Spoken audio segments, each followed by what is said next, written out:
am here with my homegirl, that is Sean Ofime. Ofime, right? I Follow me. told you I was going to mess it up. I told you it was going to. I had got it the first time. Okay. You know what? I digress.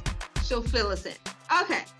So, she has dreamed of being a physician since she was a child, and now she has gone through Howard University and intern. Now, finding out after post-grad work and employment, she wanted more opportunities to have her freedom for her family and to teach health and wealth and how they go together. She is the Me-EO, and please welcome Michon. Hey. My Mayan tribe is appreciating this right now, appreciating this whole thing. My Mayan tribe has questions, honey. We got questions. We need you to answer. Only you. Oh, I got answers. Oh my goodness. Okay, so first off, I want to say thank you so much for the time because I gave this was a lot of time. Thank you. Yes, thank you. Okay, so first question would be, okay, what made you believe that this was something that you needed to teach others, and why? Okay. I would first say that when I first made the leap to go vegan, and I don't necessarily push that on people, but when I first did it, it was very foreign to everybody around me. My family was like, girl, what you mean you're not eating pork no more? What you mean you're not eating chicken no more? What you mean? And it was just, and I'm from New Orleans, so they're like, well, you're not gonna eat gumbo, you're not gonna eat red beans, you're not gonna eat boudins, you know. So it was kind of a foreign thing. And I started to realize, you know, maybe people do need these options. Maybe I do need to talk to people about this because we're so kind of like trapped in the ways that we came up, in the ways that we eat. We're a slave to some of these foods, slaves to some of the mentalities, and maybe it is due to us not having the information.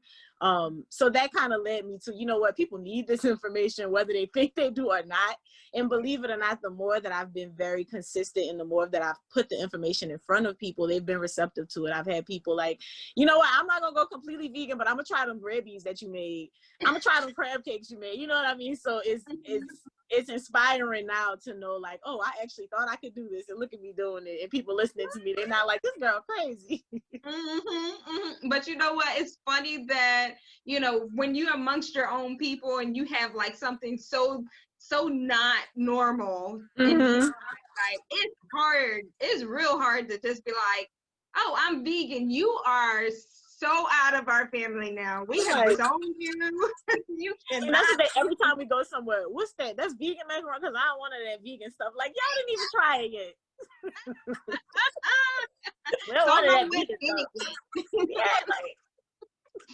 Oh wow, that is so funny though. You know, so that kind of goes along with the question, you know, what was your mindset, you know, doing something like this, and who are your supporters? Initially, even if I would say my mama is always really supportive, even if it sounds crazy, like my mom, no matter what I tell her, no matter what I put in front of her, she's like, you know, she gonna talk crazy because she's a mama, but she's gonna tell everybody, you know, like even if she don't want to eat the vegan red beans, she gonna call her, well, you know, Shawnee made some, you know, she made this, and she making all of that stuff. So anytime she meets somebody that's like health conscious, or they're telling her like, oh, they want to lose weight, or they want to really take charge of their health, my mama is like the go-to person. So as far as, I think a lot of people tend to be intimidated when they get these new ideas, I always know my mama's gonna be on my side. I have 2 kids. One of them, she eats everything that I cook. I don't know if she spits it out later. I don't know. The big one, she's a little skeptical, but the little one is like, all right. And my husband is also really supportive too. So I would say immediately I do have like a circle of people that kind of speak life into me. So I usually start off with any idea just thinking I can conquer it, I can do it, because I immediately have these people around me that can help me. And it's something that I'm doing already anyway, and I know so much about because I've been doing it for myself. So now, you know, it's not going to be that bad. Now, again, outside of that, I get some crazy looks. I get some people that are like, you know, but for the most part, mom, husband, the kids, they hold me down. They hold me That down. meeting family is life right there. Yes, no, I Yes. understand completely. Okay, so how did your experience in the medical field like help you with processing and starting this type of movement? I would say being in the medical field, again, like having the experience of kind of seeing what people are eating, realizing, hey, we talk about health and we talk about wellness, but then we don't ever speak on how your body responds to actually like the food that you eat. We don't talk about how your body responds to the science that you put in it. We usually talk about health in an aspect of not preventative maintenance, almost the opposite. Like we don't try to prevent things before they happen. We fall into just doing what's the norm. So seeing that firsthand in medicine, even in like emergency medicine, specifically with the colonoscopies, right? People come in, they eat terribly, but then they do their prep and they get cleaned out, and then they're very surprised when they come and the doctor tells them, oh, you have a polyp, and we had to send it off to the lab for removal. We got to see what's going on. So just seeing things like that in the very field of health, where it's like the idea behind health management and the idea behind health care is keeping people healthy and helping people to, you know, realize what they need to do to be their best self. And I feel like sometimes there's a void because we get so dependent on medications. We get so dependent on, oh, just do whatever and my doctor's gonna fix me. You know, my doctor's gonna give me a slip of paper and he's gonna tell me what I need to do to fix it. And there's so many steps before we get to that point that we can kind of do to minimize that stress. We can prevent all of those things just by having this concept of, oh, let me check my overall health. Let me look into what I'm eating. Let me try to be a little bit more conscious of all of those things. So that's kind of where that comes in. I hope that answered that question.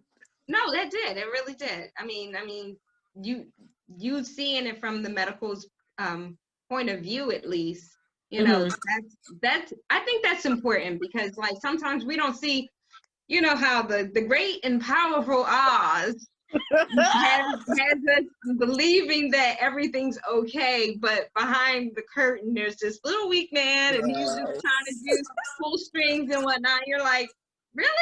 If like you're not doing it, why should I? And is this a trap? You know? Yeah, exactly. But no, I understand completely. So like, we just need a fair understanding of what is like the type of foods that are kind of like getting to us worse than like in your perspective that you see that we're doing most harm to us. Okay, so I want to just tell everybody to go out and eat plants, right? But what I do when I talk to people, I try to transition them. So I'll say, you know, I'll tell you this: if you're gonna eat a Beyond Burger every night, you may as well just keep eating your beef because it's processed. So what I try to focus on is, yes, we want to get away from the animal products, but let's start with, we don't have to fry everything.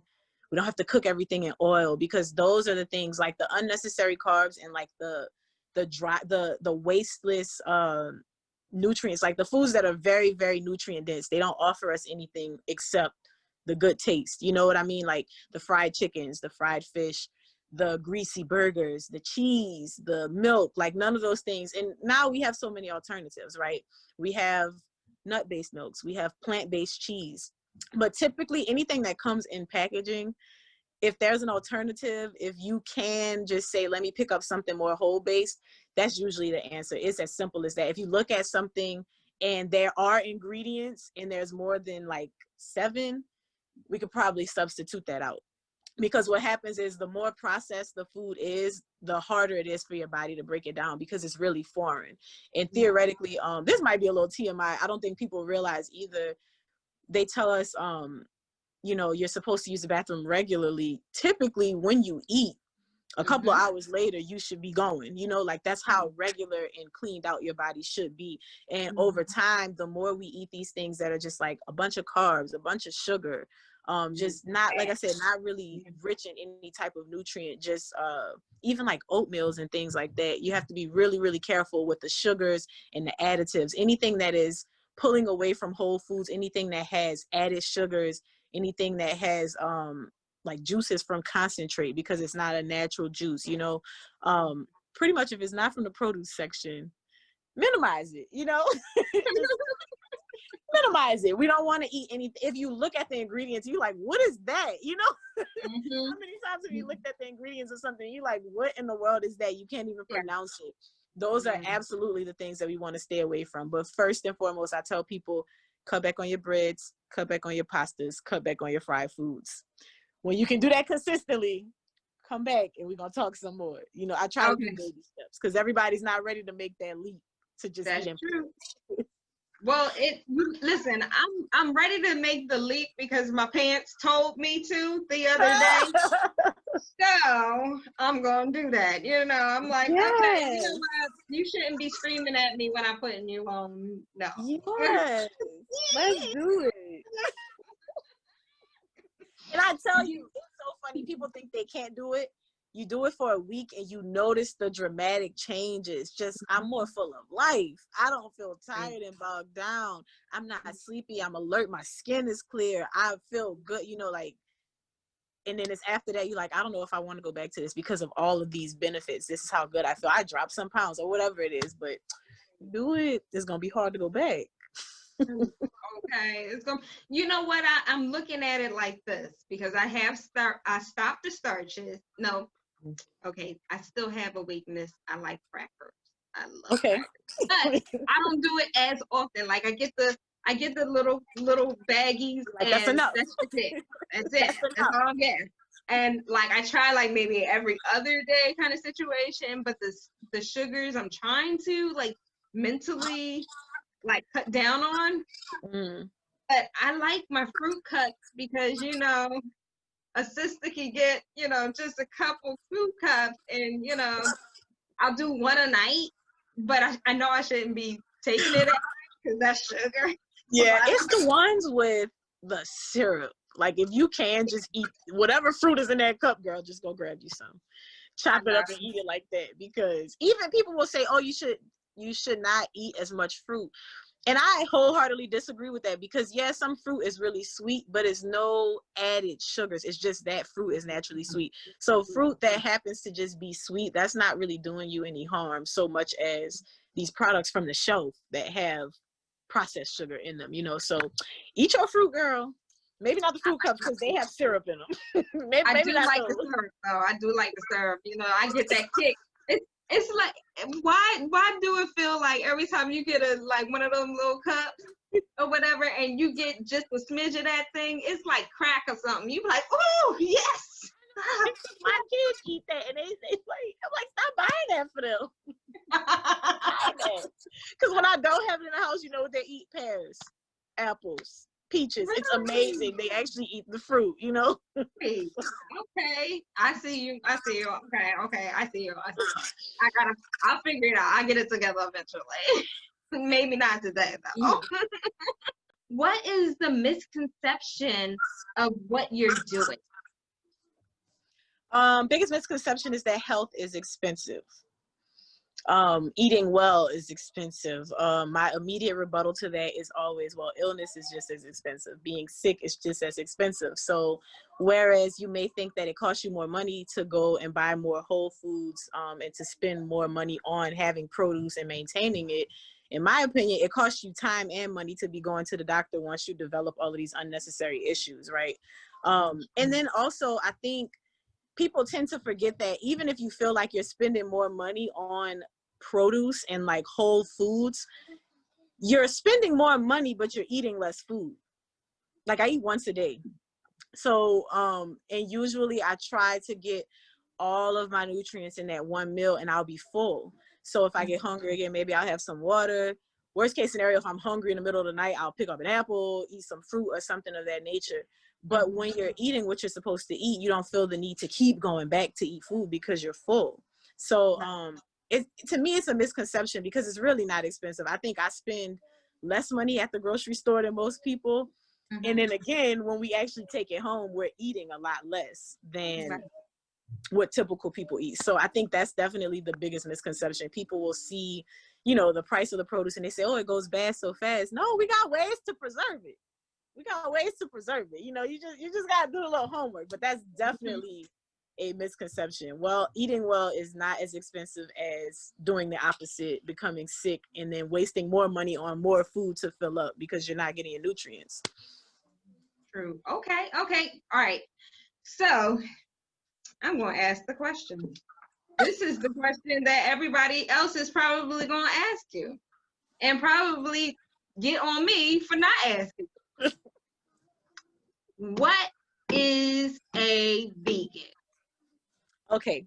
Oh, I'm glad you asked that, because listen, there is clarification that needs to be made.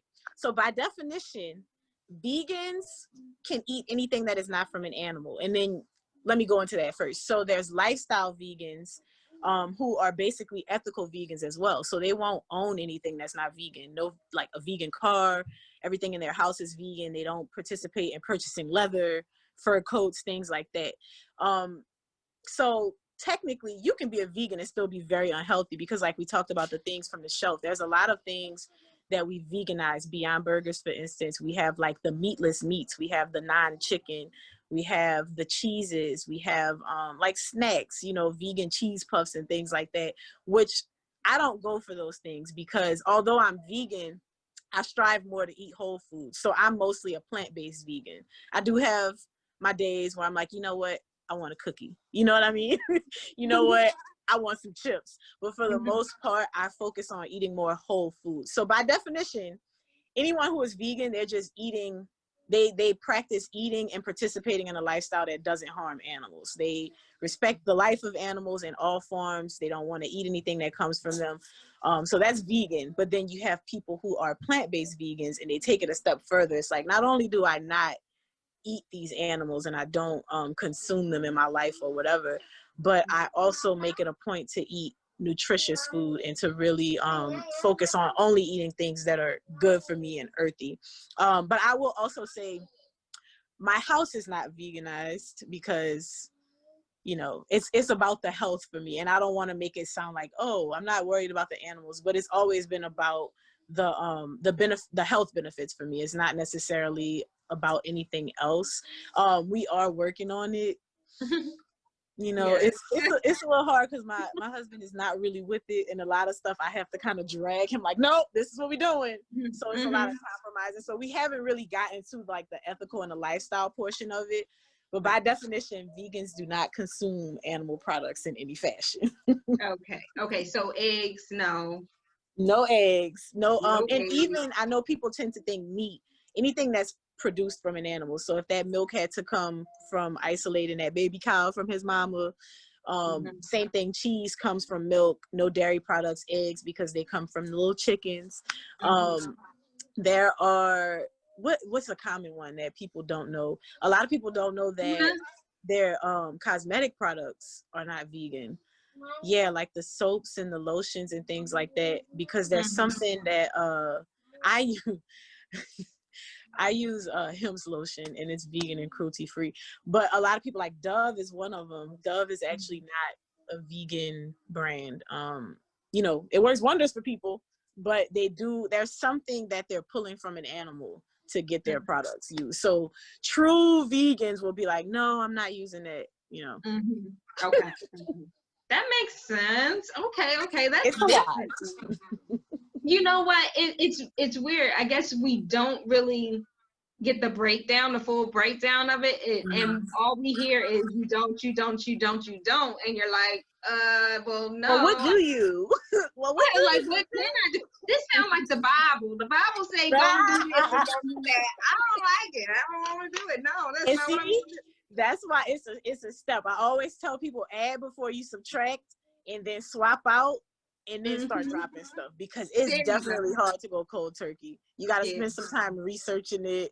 You got to say, well, what can I put in here before I start taking away my goodies, you know? So True, because I need a lot of iron and a whole lot of protein. So it's like, usually with those products, I'm like, I need my protein, because then I can't be Lady Myya. Your leafy greens will help with that. Your lentils will help with that. So yeah, it's definitely a task. And like beets, people don't. I just started. I'm allergic to beets because I used to hate beets. I don't know what I it is. will, like, my throat will close up if I have Girl, a don't beat. eat no I'll be beets like, then. yeah, no beat. I can't. I'll be like, I tried it and I was just like, why I can't breathe? No No. beets. No beets. Yeah, no beats, no beats. No beets. So like, I guess, we'll have that conversation. We're gonna have, because I'm going to get to my last question, so we can have this conversation. Yes, ma'am. Yes, ma'am. Okay, so what type of people are you looking to reach? Is that kind of like an everyone, or all people? It isn't everyone, but specifically, I like to reach moms, and it sounds funny, but moms are usually the caretaker of the household, right? So if I can reach mom and I can convince mom to say, hey, why don't you make this transition? Try this meal once a week. Mom is cooking for everybody. Dad's just gonna play along and say, okay, children eat the broccoli. Let's see what mom is talking about. So typically when you reach mom, you have access to that family, and you have more of a chance to make that impact. You have more of a chance to make that difference. Of course, I want everybody to do it, but typically it's the mom, because I also do a lot of cooking. I also do a lot of the things that typically, and I don't want this to sound like a domesticated conversation, but I'm just speaking in terms of numbers and what's most likely to happen. Usually it's mom preparing the meals and making the calls on the food. Yeah. So those are usually the people that I'm looking to make my initial impression on. I will speak to whoever is listening and willing, but typically I'm going after mama, honey. I'm going after mama bear. All right, I got one more question then, because now you got a sister all her eyes wide open right now. I'm just like, you ain't gonna sit up here and clown me. Tofu, is that something vegan related? It is, and believe it or not, I don't eat tofu. Not I will eat it if it's offered as a restaurant. I don't cook it. I should say that I don't cook tofu. But it is vegan. It's a great alternative to meat. It's a great alternative to like chicken. It's really good to make like a tofu scramble, almost like eggs. But again, I prefer I prefer my little Whole Foods. And then also I will be the first to admit, tofu is really hard to cook if you don't do it right. So that's another reason I don't mess around with tofu. I'm gonna leave that to the professionals, But I don't eat tofu in my house. Yeah, no, that's the hardest stuff, because it's like it's either too mushy or it's too hard. It's like Exactly. right in the middle. Yes. The only time I had it right in the middle, right, was when I went to what's that the steakhouse, one of the steakhouses where they do the chopping and the food in front of you. Oh wait. Yes. Oh, like a hibachi bar? Yes. They did it right on that thing. I was like, ooh. Okay. They had enough people that were willing to eat tofu? Well, it was only a couple, so they brought out like a block and they just kind of sliced it. Yeah, and don't get me wrong, when it's prepared the right way, tofu is good. It is good. You will not notice the difference. It is good, okay? It is. It was good, and I was just like, "Can I get a piece of that?" Because it smelled so good. And the lady gave me a piece, and I was just like, "Oh my god!" I was like, "He was like, no." You cook tofu right, you will convince anybody that is not him. Because he's the cook in my house, so it's just more so I gotta get to him. and he's Trinidad, so he like, dude. Oh yeah, the cuisine is like what? Yeah. No, I don't know what that is. What cow is that made from? That don't even feel right. I feel you. We gonna work on him. We gonna work on him. Oh my goodness! But this is so informative. I really appreciate this. Like, give us more information about your movement. How you can be reached.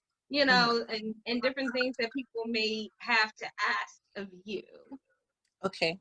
Well, I will start by telling y'all, listen, I start and I get your foot in the door with this health stuff, but I want y'all to know that health is directly connected to your financial situation and your well-being. We kind of spoke about this earlier, but if you think about it, when you're stressed out about your money, you're not thinking about your health. If your health is deteriorating, you can't even focus on expanding your finances. So we want to think about health as far as like your spiritual connection, how healthy you are mentally, how healthy you are financially, as far as like building your wealth. And then of course your physical health, taking care of your body and what you eat. I can be reached on Instagram. It is XOMichon, my first name, XOMichon. Yes, I do want to focus on health overall, but typically people want to know more about eating well. But yes, I can be reached on Instagram at XOMichon. I'm also on Facebook as Michon, Michon. Sometimes I dance around Twitter, but I'm not even gonna tell y'all to go over there because it'd be crickets on my little Twitter feed. So don't go over there. Don't go over there. Just Instagram XOMichon and Facebook Michon. All things health and wellness, y'all. Yes, we appreciate you, girl. Look, you gave us a whole plethora of information. Now and it's like, okay, so now y'all can't say y'all don't know. Okay. Okay. No, You know better. You got the stepping stones. Go ahead and do your research. Let's go ahead on and do this. Look, I'm gonna have her work on me. I am. We're gonna get us some vegan Trinidadian cuisine. That would be so awesome. I'm about to start going research some dishes. Right? You would be both. Oh my God, that would be so interesting. I'm definitely gonna have to probably find out, what type of like high proteins, like where I can get that, because like when I don't have it, it's just painful. So it's like, okay. I eat a lot of kale and a lot of spinach and a lot of nuts and beans, but you don't really find too much protein in beans. I think I get most of my protein from kale and spinach. Yeah. Kale, I love spinach. I can't keep it all the time, but I love spinach. Yeah. The real quick secret, when you get your spinach, I don't know if you get it in a bag or in a box or if you buy it in a bunch. If you put it in like a Ziploc bag or a regular container and just take a paper towel, wet it a little bit and put it inside, it absorbs the moisture for you so that it'll last a little bit longer. I have to do that because we keep spinach and so I have to do that. Mm-hmm. Yeah, I get the little box and I put like, the paper towels in there, and I shake it up so that all the moisture can kind of go to the end. Yeah. Exactly. It does stay longer, I will say that, but I be overloading my salads. It's just bad. It's like you basically defeated all the purpose, Myya. What was the point? Like, what is all this stuff? I got the chicken, bacon bit. You know what? I saw a meme about that, and it was like people eating salads and they're saying they're happy. Saying they're being healthy. Meanwhile, the salad looks like this, and it's bad. It's the salad with the ranch peppercorn dressing, the ham chunks, the bacon, the eggs, the cheese. Oh my gosh, I don't like eggs on my salad. That's the only healthy thing on there is lettuce. Like, girl. What is this? I do put walnuts in there. I hope there you go. Just a little bit. Yeah, I put that on there. I should not have them croutons. I know darn well I should. No, ma'am. We don't need that. Be acting up. Walnuts and some little craisins or something. You know what I do? I like the craisins. I could put the craisins in there. It's iffy if I use the bacon bits, but I do like the cram raisins with the walnuts because it's like phenomenal. It makes really good together. So good. And so I only add the chicken because I'm like, well, I'm gonna need a meat because I need some type of protein in this thing to make it make sense, right? And then when I put the protein in there, I'll be like, it needs a crunch, right? Let me put my croutons. See, we gonna work on you. I know. We gonna work on the devil. The Jesus ain't through with me yet. I'm done. Look, we are work in progress. It's bad. Look, just pray for us, sister. Just pray for. We gotta go. Okay, well, I'm going to end this because Lord knows we shouldn't be on here acting up. Fun. Thank you so much, Myya. This was so fun. Thank you. This was hilarious. Oh my God, I need to have you on here more often. All right. Thank you guys so much for joining me, Lady Myya. We appreciate everything and you just being here one more time with us. And thank you, Mayan Tribe, my super fans. You guys just don't know how much you mean to me, okay? So if you have an idea, a question, or you just want to say hi, go ahead and hit me up on my email address, which is 1, Lady Myya, and that is Myya. And you know why? Because your homegirl is special. And that is at gmail.com. I will see you guys later.